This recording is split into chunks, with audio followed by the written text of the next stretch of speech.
Good morning, students. In the previous class, we have discussed about the applications of distribution law. So, we have already discussed one of the application, that is by using separating funnel, separation of the components of a particular mixture. The second application it is to find out the hydrolysis constant.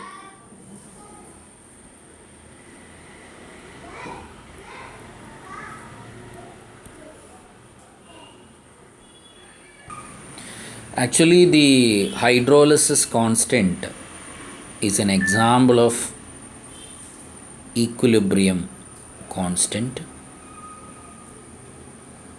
We are supposed to discuss about the equilibrium constant in a chapter by name equilibrium, and the equilibrium constant can predict the extent of any equilibrium reaction it is finished. To what extent the reaction is finished could be understood by looking at the equilibrium constant. So what I want to say is hydrolysis constant is an example of a typical example of equilibrium constant. Suppose if you take a reaction A plus B gives C plus D. This is a reversible reaction. For this reversible reaction, you can expect an equilibrium constant. For any reaction, equilibrium constant will be the ratio of the molar concentration of the products to the molar concentration of the reactants. It is always like this. So if you take the above reaction, the equilibrium constant will be K is equal to, that is the molar concentration of one of the product C, into the molar concentration of the other product, that is D. So we have already expressed the molar concentration of all the products available in the reaction to the molar concentration of the reactant A into molar concentration of the reactant B. So here in the current case, it is the reaction, that the reaction is hydrolysis of a salt.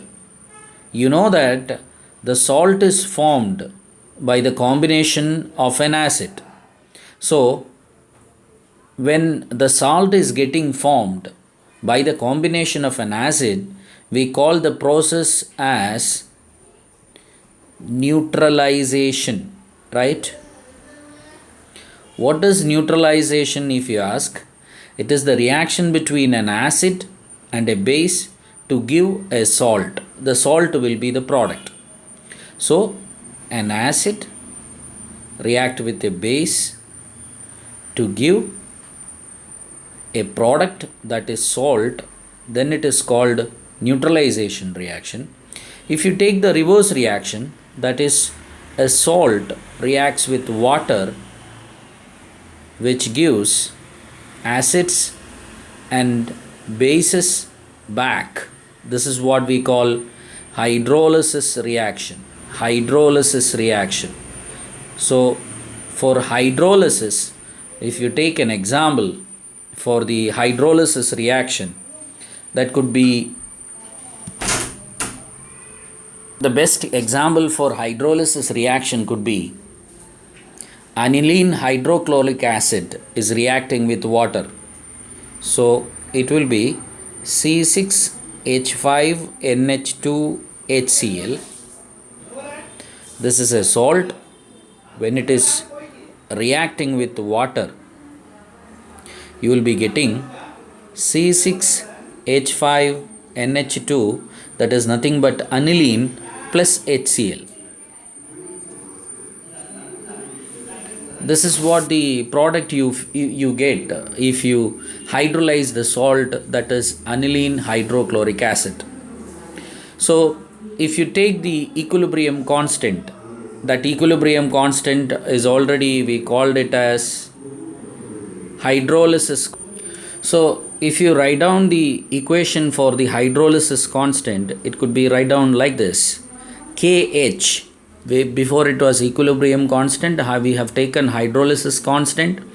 So the hydrolysis constant could be expressed as the ratio of the molar concentration of the product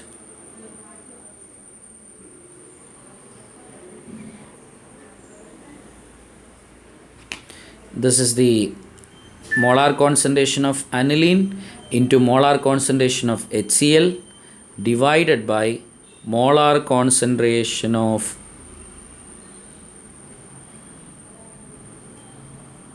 the salt. So the hydrolysis constant for the hydrolysis reaction could be written as Kh is equal to molar concentration of aniline into molar concentration of hydrochloric acid. And whenever you want to find out the hydrolysis constant, it is compulsory you need to know the molar concentration of the reactants as well as the product. We have a scientific method. By using that, we generally find out the molar concentration of the reactant and molar concentration of the product at a particular instant of time. So initially, before going to start the reaction, we generally take there is A moles of salt present in the equilibrium. Means A moles of salt is present. It's not at equilibrium. The reaction is yet to begin. And what will happen is, once the hydrolysis happened, certain amount of the salt will get reacted. So once it is getting reacted, some X amount of the salt will get reacted. If X amount of the salt is getting reacted, X amount of the product number 1 and the X amount of the product number 2 will be getting produced.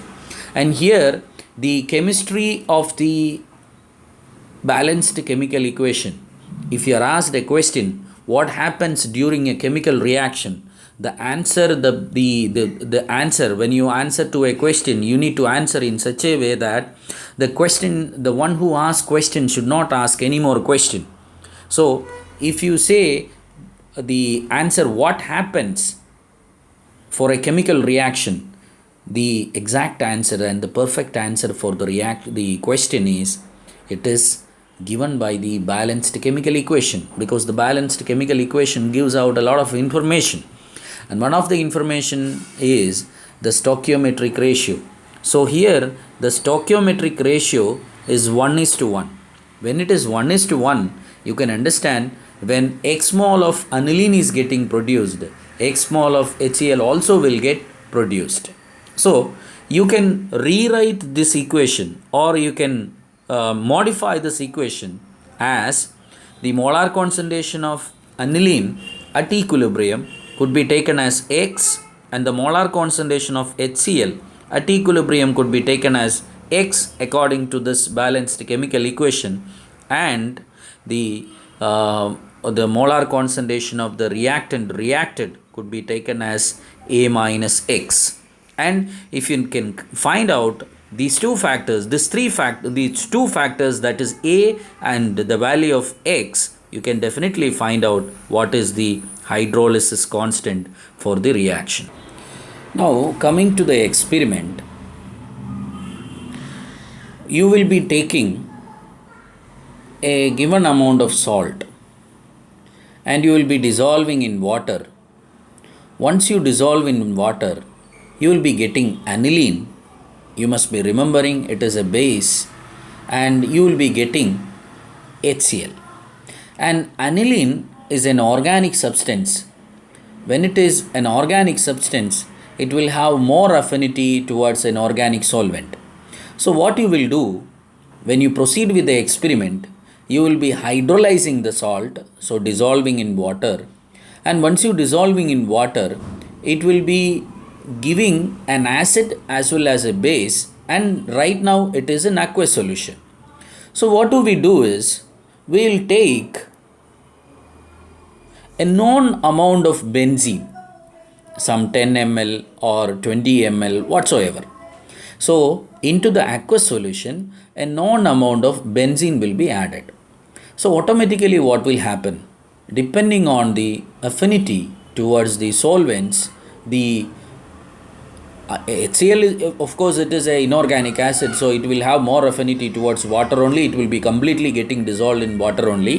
Whereas aniline, it will be getting distributed between the aqueous layer as well as the benzene. Once it is getting distributed between the benzene and aqueous layer, recall the previous class, there we have learned the distribution coefficient is the ratio of the molar concentration of the particular solute dissolved in the solvent 1 and the solvent 2. So here the aniline, being an organic substance, will be getting distributed between water and the organic layer, that is benzene. So in order to proceed with the experiment, what you need to do is, you have to initially find out the partition coefficient. So just like the atomic mass, just like the atomic number, just like the molecular formula, it's a constant factor, just like constant factor for many solvents. Particular solute will get dissolved into a particular solvent depending on the temperature, and that will be always constant irrespective of today, tomorrow, forever. So the distribution coefficient will be a constant, and you need to find out the distribution coefficient by doing a separate experiment. So what you have done is, you have found out the distribution coefficient for this particular substance. What is that particular substance? The aniline in aqueous layer as well as in the benzene layer. For the sake of understanding, you can take C1 is for water and C2 is for benzene. C1 is the molar concentration of aniline in water, and C2 is the molar concentration of aniline in benzene. So recall again, if you can find out the value of X and the value of A, you can find out the hydrolysis constant. That is what the idea. So next what you will do is, from this benzene, a known volume of benzene will be withdrawn from the experimental solution, and it will be titrated, and by titrating you can find out what is the exact amount of aniline is present in the withdrawn volume of the benzene. So from the withdrawn volume of benzene, if you can find out what amount of aniline is present in that, you can find out what is the amount of aniline present in the whole amount of the organic layer. And once you find out what is the amount of aniline present in the organic layer, by using the distribution coefficient, you can find out what is the amount of aniline present in the aqueous layer, that is C1. So let us take this C2 is the amount of aniline present in benzene, which we found out by titration, and you already know what is the distribution coefficient. By using the distribution coefficient, you found out what is the amount of aniline present in aqueous solution. So please understand, the total volume of free aniline